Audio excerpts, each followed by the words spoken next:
Welcome back. This time, I want to address Netanyahu's intervention in Syria and whether that reflects a pattern that we have seen before. First of all, let me say that I am 100% for defending Israel. But defending Israel mustn't mean funding the political career of Benjamin Netanyahu. On the other hand, it's time to stop this ridiculous activism that sees the war in Palestine as a sports event competition where you root for one team or another. You can perfectly be both for Israel and Palestine and against Netanyahu and Hamas. Moreover, you don't have to reinvent the wheel here. In the Olmer plan, we have a way out, a formula for permanent peace. And yes, its weakness is that Arab states are reluctant to be part of the multinational force that would have to occupy Palestine for at least 2 years to get really an improved Palestinian Authority. The other obstacle is that at this moment, Israel's public opinion is against a Palestinian state. But pretty much that's the result of the inept Biden's Middle East policy, which has sold the Palestinian state as a result of the negotiations between Netanyahu and Hamas. Yes, the same Hamas that perpetrated October 7. The two parties more interested in derailing any lasting peace. And let's admit it, Democrats can decide foreign policy now or change the devastating effects of Trump's ramming against the rules-based system Democrats inherited from FDR and were not brave enough to defend. But Democrats can still open their mouths to signal Europe and Middle East actors what they can expect from them, from Democrats, if they come back to power in 2029. Because if what Democrats still back is Biden's counterproductive foreign policy, they have to assume, these foreign actors will have to assume that they are on their own. That said, what conclusions a serious Democrat should reach? Number one, Netanyahu's goals are unrealistic unless you are really about ethnic cleansing, which I believe he is, and make no sense in terms of counterinsurgency because he has managed the tragedy of October 7 for political gain. Now, his coalition demands settlements, land, so that's his best case scenario, ethnic cleansing of Palestinians now or during the reconstruction. In the worst case scenario for Netanyahu, a ceasefire, but even in this last case, he needs Hamas or whatever extremist organization takes its place to capitalize on the rancor of Palestinians and keep the unease and fear alive among Israeli voters, to keep making Likud electable. Remember 2015? When he explicitly invoked the fear of the Arabs to mobilize his base to the voting places? Well, that's something that is still underneath Netanyahu's intentions. On the other hand, Biden's devotion for his friend Bibi was such that he even refused to use the Haredi issue to promote early elections in Israel and so get a more reliable partner for his naive ceasefire. A ceasefire that was doomed from the start because it assumed that both Bibi Netanyahu and Hamas would appeal to their better angels in order to reach peace, even when they thrive precisely in fear and unrest of their respective populations, of course. Number two, the same thing about Iran. Anybody with any sense of reality would have realized that bombing Fordo would not stop Iran's nuclear program, but just make it invisible. The attack, of course, didn't stop the scientific know-how, and Iran had enough time to remove its enriched uranium from the 3 enrichment facilities. And now, with the IAEA expelled from Iran, the International Atomic Agency expelled from Iran. Unless Europe can get a nuclear deal, more bombings will be useless. That brings us to the conclusion that unless the Europeans can get that nuclear deal, the only way to stop a nuclear program that now is going to be underground is with troops on the ground. Exactly what Netanyahu wants.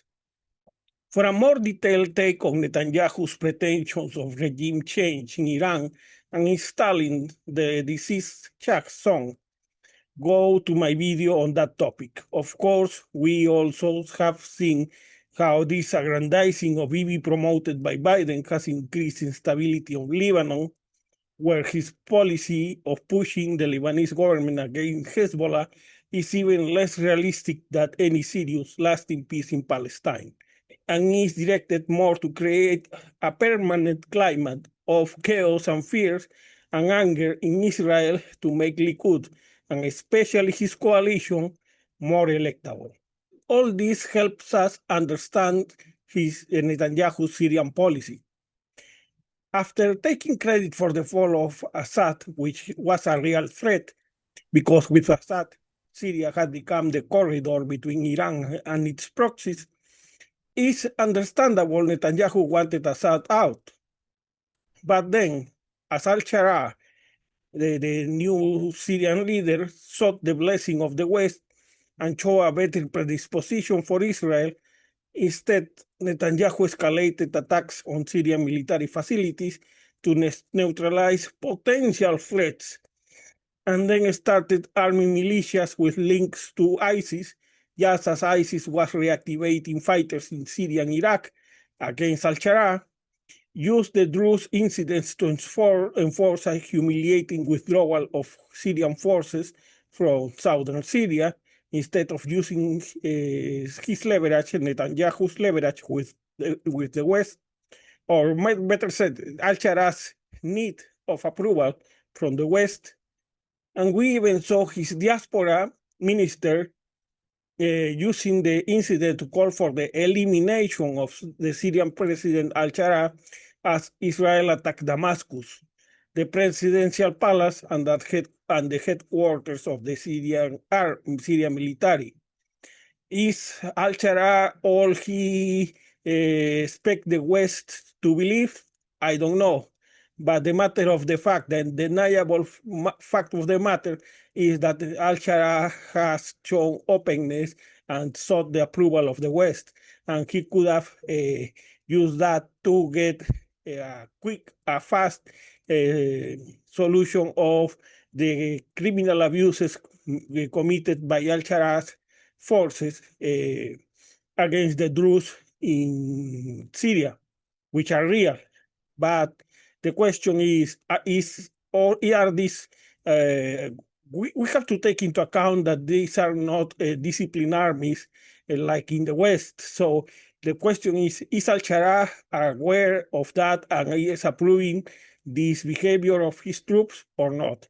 If he is not, then he should be more collaborative with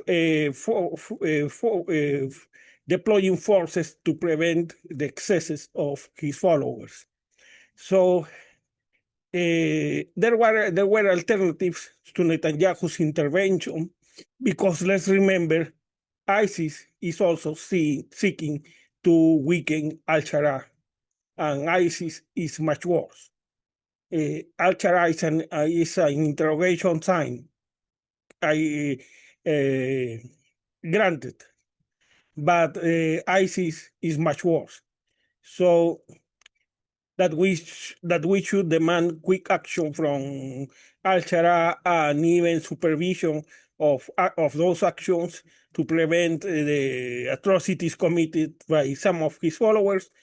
Yes, that is that an excuse for Netanyahu's display of force, especially when ISIS is at the other side of the curtain? No. Is it that Netanyahu really believed the fall of al-Shara would benefit Israel with either a return of Assad with Russian backing, the turning of Syria into another Lebanon, or at least in the short term, an ISIS government of that country as alternatives? Or all that reflects just his conviction that he could irresponsibly manage war for political gain, and if he goes too far, there always will be the United States to get him out of the hook.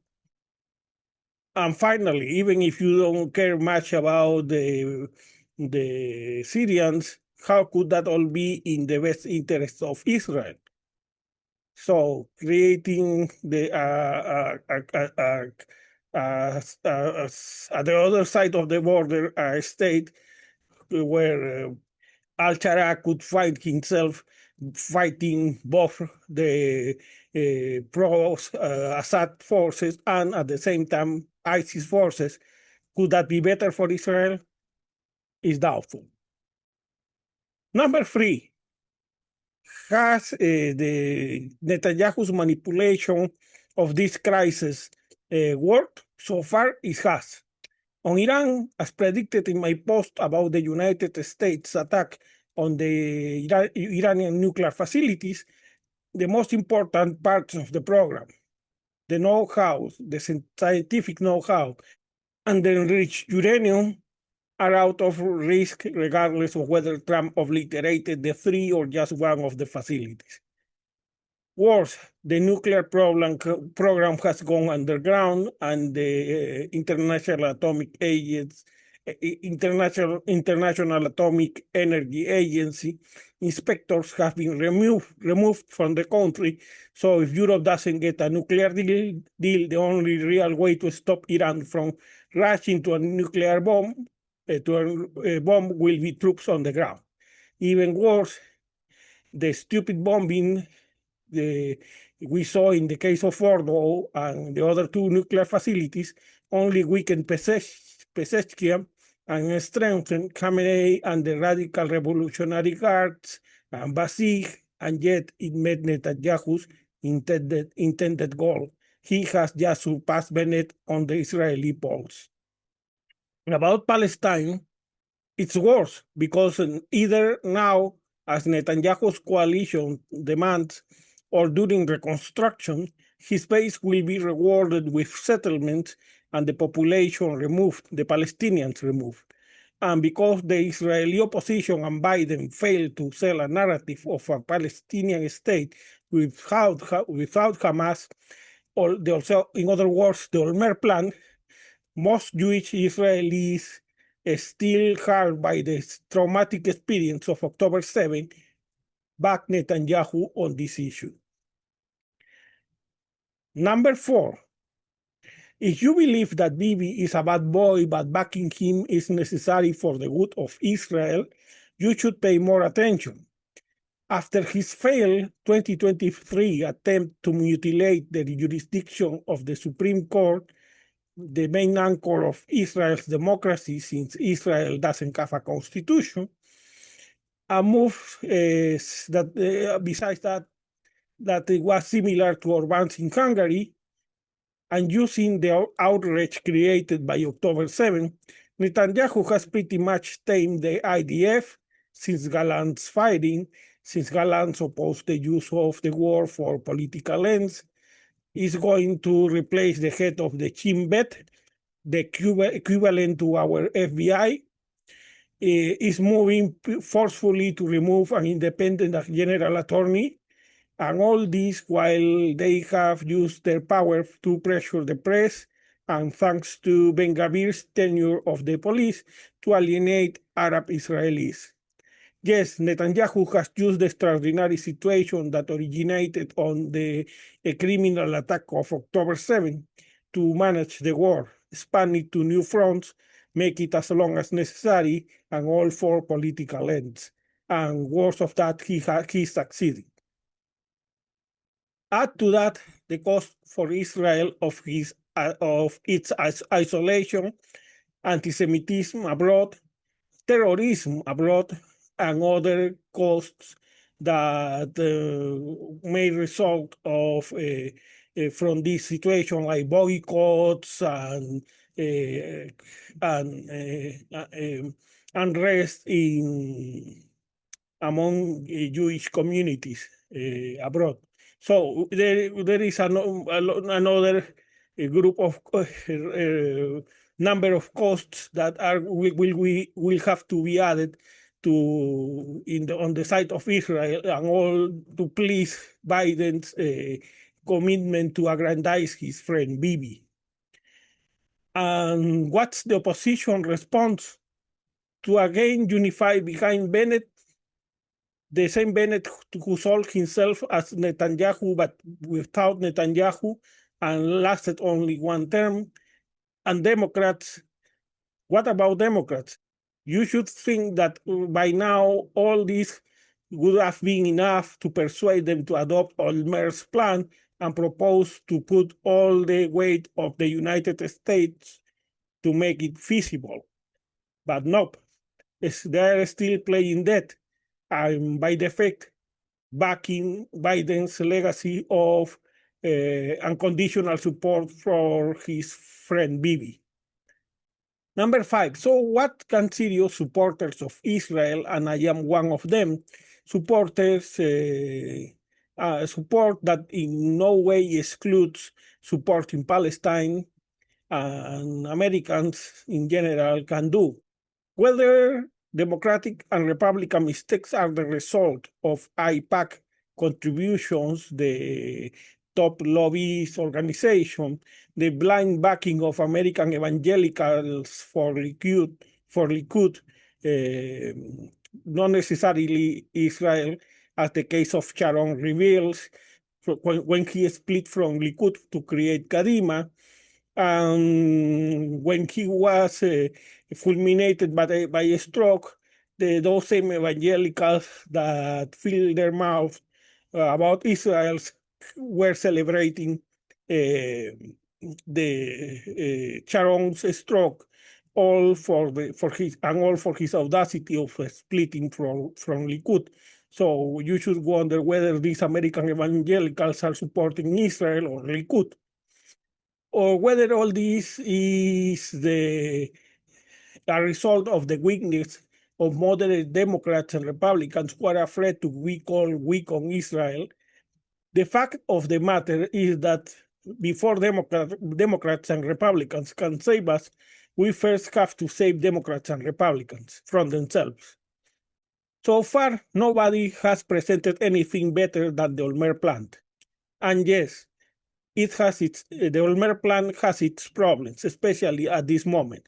Let's remember that at some point, even Gallant backed it. Even the Israeli opposition backed it. It was feasible, but Biden wasted that momentum. Let's admit it. At this precise moment, the implementation of the Olmer plan would have its problems, which we have already mentioned, that are the low support in Israel for a Palestinian state, and the reluctance of Arab states to deploy troops in a multinational force. So this is pretty much the result of Biden's terrible Israeli policy, which used the United States power to elevate his Biden's friend Bibi to the status of Julius Caesar, instead of making the Olmer plan feasible and getting a nuclear deal with Iran. Therefore, it's the civil society once more which will have to push for this plan. So politicians and the media don't pretend it doesn't exist, that the only way forward is appealing to Netanyahu's Hamas better angels, and ridiculous nonsense like that. You want one indicator of whether the mass media has been helpful on this? Tell me how many American outlets are talking about or have talked recently of the Olmer plan. In 2023, I learned of it in the Vatican News. In 2024, It was in Le Monde, and in 2025, 24, 25, there was an updated version with a former minister from the Palestinian Authority, Al-Qidja, and it was published in the Times of Israel.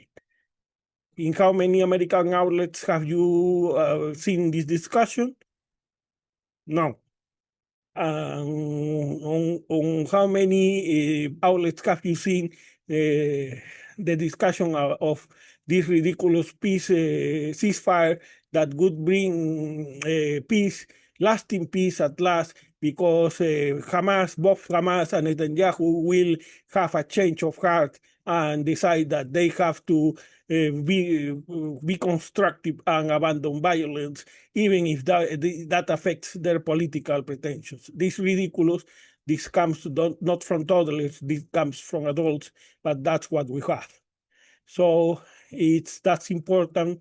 That's why it's important for you to support independent media like this, which brings you what the mainstream mass media in the United States doesn't bring.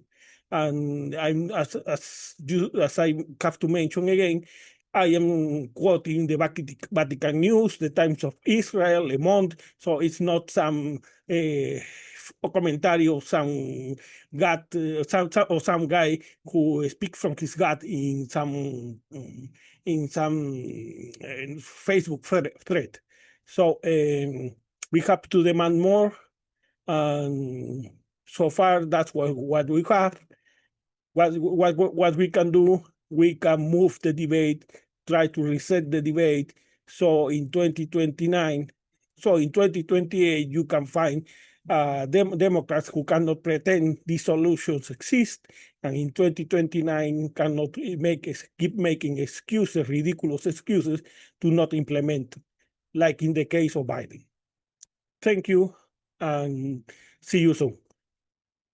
And now, an important message from the Democratic Party.